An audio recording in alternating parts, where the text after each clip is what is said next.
more of a stationary target right now. Silva's pace to it. His age. Yeah. He's been pretty busy. Look at him. He's a good round.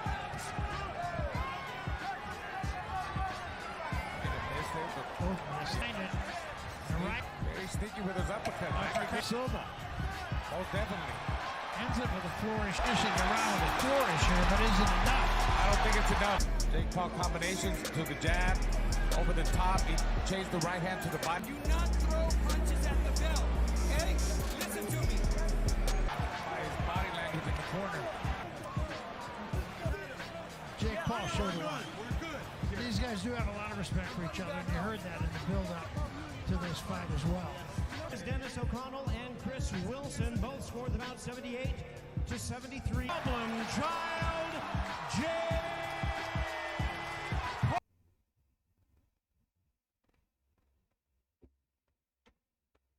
Oh shit, never saw you there. Just seen some light reading. Freud. The essential of psychoanalysis, you know. Light reading. Oh, anyway. So, this is why you wait, right? This is why you didn't give your instant reaction to things. I'm speaking about the Jake Paul versus Anderson Silva fight, right? Instant reaction was Anderson's got to win, and I want Anderson to win, right? Anderson loses, and we all start making excuses in conspiracies, and he held back, and you know, he took a dive, he took money, and almost likely absolute nonsense, right? It was a closer fight than I think a lot of people. I think Jake got the benefit of the doubt a lot, right? But he was in a fight, right? After some contemplation, I'm glad Jake won, right? I never thought I'd say that, but I'm glad that Jake Paul beat Anderson Silva. And I'm saying that as a big Anderson Silva fan, a big MMA fan. Not so much these days, formerly.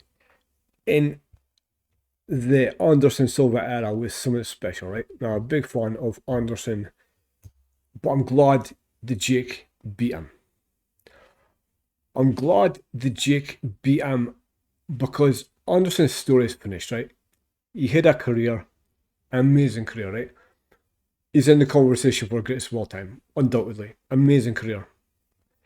But it's over with, right? Outside of exhibitions and stuff like that, Anderson's done.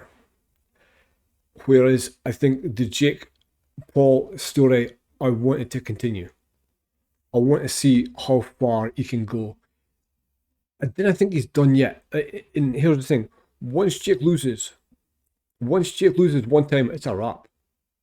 Right? It's done. I mean, we're already seeing signs that the numbers are not where they used to be. Even against legendary Anderson Silva, right? The numbers aren't quite what they need. So maybe he's got to change tact, right? But it's like a tightrope walk for Jake, right? He talks about being a world champion and stuff. I could just be talk, you know, but he talks the talk.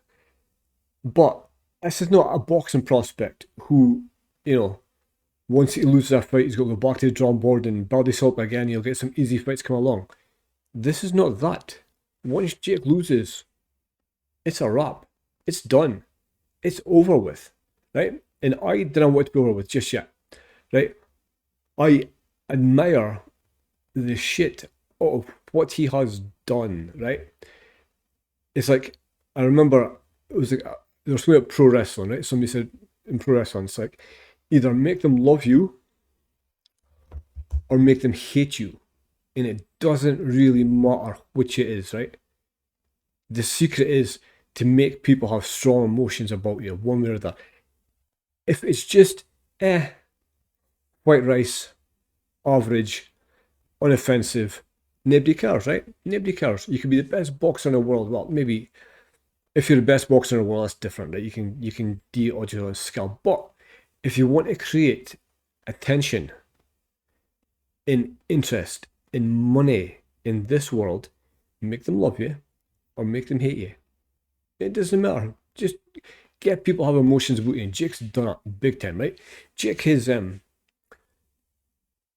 going through a sort of way, you know, you get kids in school, they're getting asked what they want to be when they're older, right? And what classes you want to take, and let's see which box you fit in, right? In it's 2022. There's no U-shaped box, right? There's no me-shaped box. There's not a U-shaped box. You're living this life that you want to live. That's what Jake's done. Essentially, he's shaped something for himself to play in. He shaped a corner of the world for himself. He's created this thing for himself out of sheer fucking will. A little bit of luck, you know. He had the right knowledge and the right idea at exactly the right time, but sheer will, sheer hard working will. He's created this thing that he's doing that's outside of the control of the people who try to make you, the people who try to tell you what to do, right? The people who try to mold you, this is the way media works, this is the way TV works, this is the way films work, this is the way boxing works. And Jake has taken that and done his thing, right? He's created a world for himself, and I didn't want to end yet. And if he loses, it ends. If he lost to Anderson Silva, if he lost to a 47-year-old Anderson Silva, it's done, right? And it's the same for everybody. It doesn't matter who it is. Once he loses, it's over.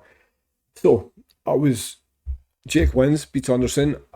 I was a little bit disappointed, but here's the way I see it as well. Jake didn't beat Anderson Silva, right? He didn't beat Anderson Silva. He beat the ghost of Anderson Silva. In the same way, I don't consider the Bisping beat Anderson Silva. Even then, right? Bisping didn't beat Anderson Silva.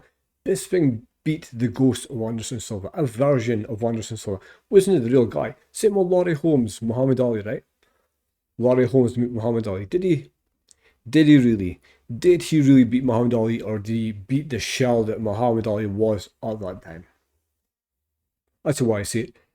So Jake didn't really beat the GOAT. The GOAT status is still intact. It was a boxing match. Anderson's 47-year-old. He did amazingly well. Jake could have done better, but Jake held in, right, against a big guy who could hit, who was quick, who, although he's not as sharp as he used to be, he still gave him a fight, right? And Jake held in. As far as what's next, I think, like, see, at this point, Jake beats Nate Diaz. He does. Jake beats Nate Diaz. Jake beats Nate Diaz because Nate is, I think Jake's tighter as a boxer. He's tighter. Nate's looser kind of style, right?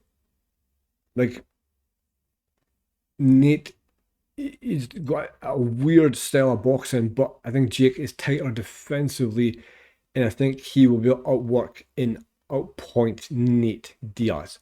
I think he could do that. I think he should keep Canelo's name out of his mouth, like ever. Like, I love you, Jake, but you're not beating Canelo. Not at this point. Not for the next 5 years. Not a chance. So, go doing your Nate Diaz route. Tommy Fury, at this point, Tommy Fury's an embarrassment. Like, I call out after everything that's happened, right? After everything that's happened, you're going to make a video after Jake wins calling him out again.